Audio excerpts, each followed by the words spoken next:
Labas, Matijau. Labas, Dėl ko tu atėjai į Brindžym? nes aš pagalvojau, kad man padės pagelbėti mokslus, kad aš geriau viską atsiminčiau ir daryčiau visus geričiau testus mokyklai. O kas tu norėtum būti užaugęs? Jau man sakei. Policininkas. O gal dainininkas? Aš lauksiu visada, taip kaip paskutinį kartą.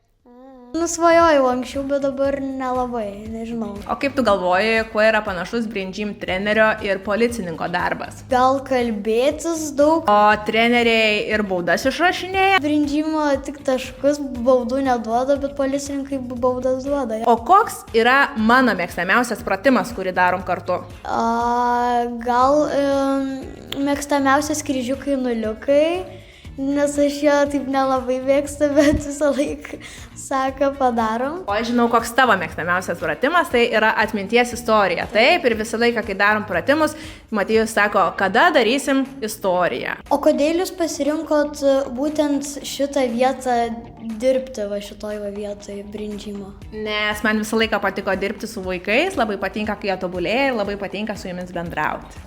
Ačiū.